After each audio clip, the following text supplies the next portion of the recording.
music, film, visual arts, publishing, fashion. Africa's creative industries are one of the leading sectors across the continent, generating millions of jobs and expanding Africa's global influence. Coupled with the power of new technologies, the creative sector can nurture a culture of peace rooted in African values. But since 2020, the creative economy has been among the hardest hit by the COVID-19 pandemic. Virus restrictions caused the cancellation of countless events, cutting off revenues of artists, technicians, and companies. The pandemic also exposed some of the sector's shortcomings, such as the predominance of the informal economy and the lack of social safety nets for artists and cultural entrepreneurs. Meanwhile, the pandemic has highlighted the positive contribution of artists in times of crisis. In 2020, UNESCO's Don't Go Viral campaign involved top artists from across Africa to save lives and counter misinformation about the virus. The campaign is still expanding, generating millions of views with the participation of famous singers such as Pam Luster from Burkina Faso and Youssou N'Dour from Senegal. As a source of youth employment, crisis adaptation, and peace building, the creative sector needs greater attention from political leaders.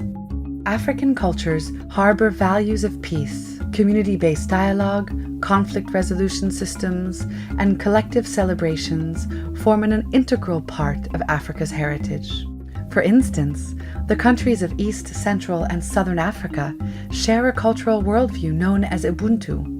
This notion of Ubuntu sheds light on the importance of peacemaking through the principles of reciprocity and forgiveness. As a source of shared identity and collective memory, cultural heritage contributes in multiple other ways to peace across the continent. For example, the island of Gorée in Senegal is an invaluable site that bears witness to one of humanity's greatest tragedies, the Atlantic slave trade. As such, the protection and promotion of this heritage helps to address the collective trauma shared by Africans and the diasporas.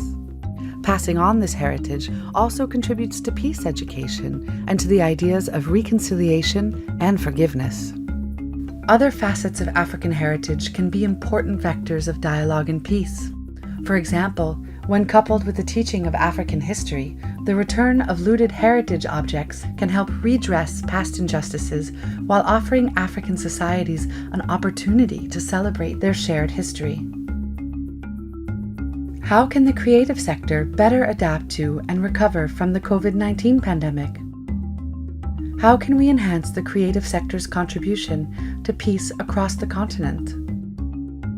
How can Africa further unleash the potential of its heritage for dialogue and peace?